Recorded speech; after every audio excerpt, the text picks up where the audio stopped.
စီးပွားပျက်စီးနိုင်တဲ့အကြောင်းတရား6မျိုးရထားတဲ့စီးပွားတွေအလုပ်လုပ်ပြီးတော့ရလို့စုတဲ့စီးပွားပဲဖြစ်စေအယောင်းဝယ်လုပ်လို့ရတဲ့စီးပွားပဲဖြစ်စေဒီစီးပွားဟာကိုရလာတဲ့စီးပွားဟာပျက်စီးသွားနိုင်တယ်အဲ့ဒီပျက်စီးတာဆိုတာလေအကြောင်းမဲ့မဟုတ်ဘူးတဲ့ကိုယ့်ရဲ့လုပ်ရက်ပေါ်မှာမှီပြီးတော့ပျက်စီးသွားနိုင်တယ်အဲ့ဒီ6မျိုးကိုမလုပ်ပါနဲ့ရှောင်ကျဉ်ပါလို့မြတ်စွာဘုရားဒီလိုဟောတယ်အဲ့ဒီ6မျိုးကလာပြီးနံပါတ်1ကဘာလို့ဆိုသူရမေရယမစ္ဆပမာဒဌာနာတဲ့နော်အယက်သေးစာဘီယာဆေဝါမူရဆေဝါတွေသုံးစွဲတယ်အဲ့ဒီသုံးစွဲမှုကစီးစိမ်ဥစ္စာပျက်စီးခြင်းအကြောင်းဖြစ်ပါတယ်ဒါဟုတ်မဟုတ်လူတိုင်းလည်းသိတာပဲဒါနော်ဟုတ်မဟုတ်ဒါတွေမကဘူးနောက်လာလိမ့်မယ်စီးစိမ်ပြတ်တာဆိုတာဒါအယက်သေးစာတောက်စားမူရတွေအသုံးချလို့တဖြည်းဖြည်းချမ်းသာတဲ့လူလည်းမွဲသွားတတ်တာပဲမဟုတ်ဒီမွဲတာတစ်မျိုးတွေမကဘူးမြတ်စွာဘုရားကထပ်ချက်ပြီးတော့ဟောသေးတယ်အခုတော့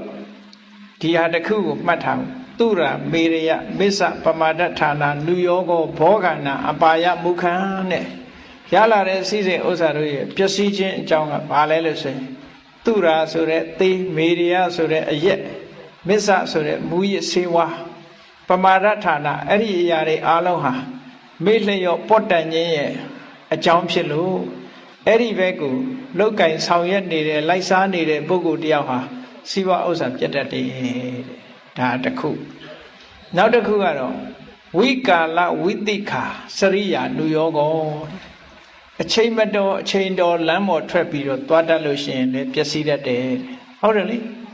လမ်းဆိုတာမှောင်ရိပ်ခုံမှုနဲ့ဖန်ခါရတယ်လေညထွက်တယ်ဆိုလို့ရှိရင်ရဲနဲ့တွေ့မှောင်ရိပ်ခုံလို့ဆိုဖမ်းသွားတယ်ဟိုလှုပ်ဒီလှုပ်လို့ရင်လည်းညဒီလူကထွက်တယ်ဒီလူပဲနေမှာပစ္စည်းပြောင်းရင်လည်းသူစီရောက်လာမှာနော်လက်ဆောင်တွေအများကြီးသူစီရောက်လာမှာပဲ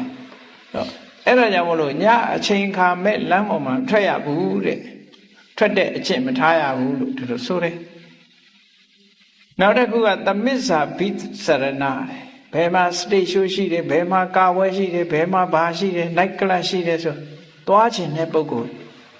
အဲ့ဒီလိုသွားတာဟာလေစီးပွားပြည့်ခြင်းအကြောင်းတစ်ခုဖြစ်ပါတယ်ဟုတ်တယ်လေနိုက်ကလပ်သွားလို့ခုနတုန်းကဂရေ80ကျွယ်ဝတဲ့တထေးကမွဲသွားတာပဲလေပန်းကုံစွတ်လိုက်ဆူချလိုက်ပန်းကုံစွတ်လိုက်ဆူချလိုက်အပေါင်းဖော်တွေအရက်တိုက်လိုက်နဲ့ဆိုကုံရောပေါ့ပိုက်ဆံနော်ပိုက်ဆံကုံချင်းအကြောင်းတစ်ခုတဲ့နောက်တစ်ခုကဘာလို့ဆိုသုတ္တပမာဒဌာနာနုယောဂကစားတာလောင်းကစားတာတွေအများကြီးဗမာပြည်မှာကြားဘူးတယ်တိုက်တောင်ပေါင်ပြီးတော့ချဲထိုးတယ်နှလုံးကြီးထိုးတယ်ဆိုတာတကယ်နော်တိုက်ပေါ်ကဆင်းပေးလိုက်ရတဲ့လူတွေရှိတယ်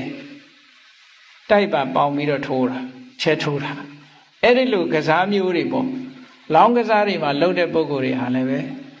ပထမရတယ်နောက်ရှုံးတယ်ပေါ့ရှုံးတော့ကုန်ရောဟာအဲ့ဒါကြောင့်မလို့ဒါလည်းစီးပွားပျက်စီးခြင်းအကြောင်းတစ်ခုပဲတဲ့ဟောနောက်နံပါတ်5ကျတော့ဘာလို့ဆိုပပမိတ်တာနုယောဂတဲ့မကောင်းတဲ့မိတ်ဆွေတွေနဲ့ပေါင်းသင်းတာတဲ့မကောင်းတဲ့မိတ်ဆွေတွေနဲ့ပေါင်းသင်းတာဟာလည်းပဲစီးပွားပျက်ခြင်းရဲ့အကြောင်းတရားပဲလာတယ်လေသူတို့ကလာသွားရအောင်ဘယ်ခေါ်တော့ဆိုတောက်ဖို့တောက်ဖက်လို့ခေါ်တာပေါ့အဲ့ဒီပဲရောက်သွားတယ်လောင်းဖို့လောင်းဖက်တောက်ဖို့တောက်ဖက်တယ်အဲ့လိုခေါ်သွားပြီးတော့ကြံဖို့ကြံဘက်ပေါ့ဘယ်နာအိမ်သွားဖောက်ရအောင်ဒါမျိုးတွေပေါ့ပပမိတ်တနဲ့ဆိုရင်နောက်ဆုံးမှာအရေးချင်းရှိတဲ့ပုဂ္ဂိုလ်တယောက်တောင်ပပမိတ်တနဲ့ဆုံပြီးလို့သူစကားနားထောင်ပြီးလုံးပြီးပျက်စီးသွားတယ်အဇာတတမင်းဟာ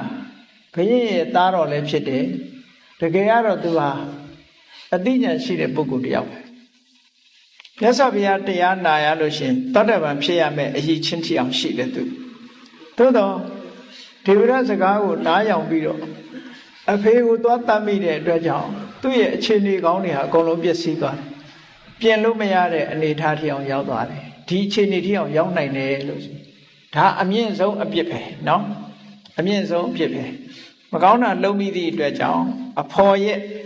သွေးဆောင်မှုကြောင့်ဒုက္ခရောက်သွားတဲ့ပုဂ္ဂိုလ်တွေလောကမှာအများကြီးပဲရှိတယ်မကောင်းတဲ့အဖော်နဲ့သွားလာမိသည့်အတွက်ကြောင့်ဒုက္ခရောက်သွားတာဒါလည်းအမြဲတမ်းအရေးကြီးတဲ့ကိစ္စတစ်ခုပေါ့ဒါမို့ မိသားစုတွေမှာဆိုရင်ကိုသားသမီးတွေဒီ